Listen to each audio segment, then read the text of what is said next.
Bulletin में अभी आपको एक अच्छी खबर दें कि खून की कमी के मर्ज थैलेसीमिया की नई दवा के इस्तेमाल से पेशावर में 42 बच्चे बिल्कुल ठीक हो गए हैं। अब इन बच्चों को महीने में 2 मरतबा खून लेने के तकलीफ दे अमल से नहीं गुजरना पड़ेगा। नई दवा हाइड्रोक्सीयूरो का तजर्बा पाकिस्तान के निजी ब्लड ट्रांसफ्यूजन सेंटर में किया गया है।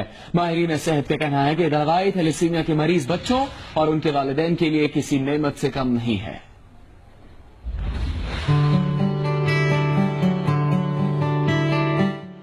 पेशावर के इस निजी ब्लड ट्रांसफ्यूजन सेंटर में जमा होने वाले ये बच्चे पैदाइशी तौर पर खून की कमी का शिकार रहे थे और इनके वालिदैन इन्हें जिंदा रखने के लिए कर्ब से गुजरते रहे कि इन्हें माहाना 2 बार खून देना पड़ता था। इसी दौरान इन बच्चों पर नई तहकीक के बाद मंजरेआम पर आने वाली दवाई हाइड्रोक्सीयूरिया का तजुर्बा किया गया। नई दवा के इस्तेमाल से 42 बच्चे बिल्कुल ठीक हो गए। टेस्ट के बाद जो है ना दवाई जो स्टार्ट किया तो उनके बाद जो है ना ब्लड का बिल्कुल जरूरत नहीं पड़ा। हर महीने इनको पास आते हैं, यही मेडिसिन हमें देते हैं हमें और तरीका सिखाते हैं कि इस तरीके से देने हैं, तो बस इंशाल्लाह वो ठीक जा रही है बच्ची।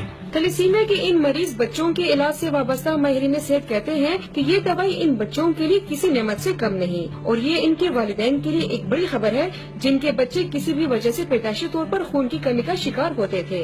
17 टाइप्स में 5 ऐसे टाइप है जिनको अगर हम ये मेडिसिन फराहम एडवाइस करें तो उनमें इनके हीमोग्लोबिन लेवल जो है वो बढ़ जाती है। इन बच्चों के इलाज से वाबस्ता माहिरीन सेहत ये भी कहते हैं कि ये दवाई देने से पहले इन बच्चों के वालिदैन के DNA टेस्ट भी किए जाते हैं।